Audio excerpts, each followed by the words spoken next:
आता आपण सीपीआर कसा केला जातो आणि त्याच्या स्टेप्स काय असतात हे जाणून घेऊयात. सगळ्यात महत्वाचं सीपीआर मध्ये ऍक्ट नाऊ याचा अर्थ असेसमेंट, त्यानंतर कॉल फॉर हेल्प आणि ट्रीटमेंट हे 3 पार्ट असतात. तर त्याच्यामध्ये असेसमेंटमध्ये आपण त्याच्या 3 गोष्टी बघतो. सगळ्यात पहिले जी आहे ती आपण पेशंट रिस्पॉन्सिव्ह आहे किंवा नाही या गोष्टी बघतो.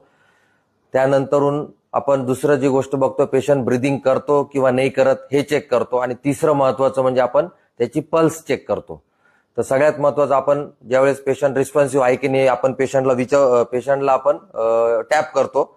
जसं आपण विचारणार भाईसाब किंवा बाबा उठा, किंवा आपण त्याला त्याच्या छातीला मारू शकतो, बाबा उठा, बाबा उठा, असं आपण करू शकतो. त्याने आपण बघू शकतो जर पेशंट रिस्पॉन्सिव्ह असेल तर तो लगेच हालचाल करेल किंवा आपल्याला आवाज देईल.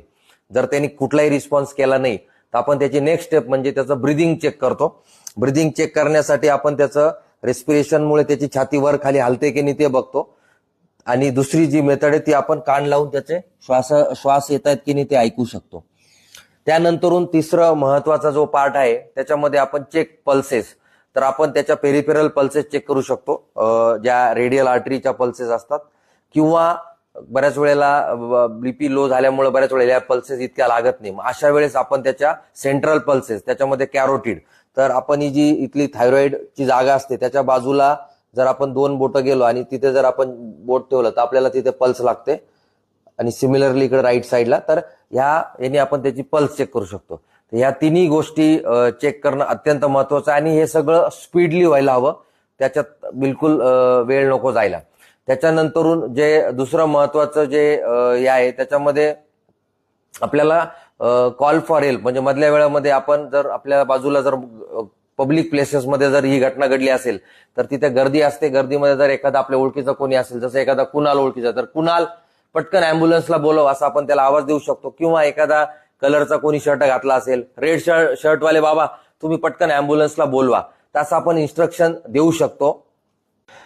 आता जो ऍक्ट नाऊ मधला जो टी आहे तो म्हणजे ट्रीटमेंट. म्हणजे आपल्याला आता सीपीआर करायचं आहे, तर सीपीआर करताना हे जे स्टर्नम बोन असतं सेंटर ऑफ द चेस्ट, त्या स्टर्नम म्हणजे ब्रेस्ट बोनचा जो लोअर 1/3 पार्ट असतो तर त्या पार्टमध्ये आपल्याला सीपीआर करायचा असतो. आपला जो राईट किंवा जो डॉमिनंट हँड आहे तो आपण व्हर्टिकली त्यावर प्लेस करतो. त्याच्यामध्ये आपण इंटरलॉक करतो लेफ्ट हँडचे फिंगर्स, आणि साधारणतः 2 इंच डीप जाईल ह्या प्रेशरने आपण त्याच्यावर कॉम्प्रेशन देतो.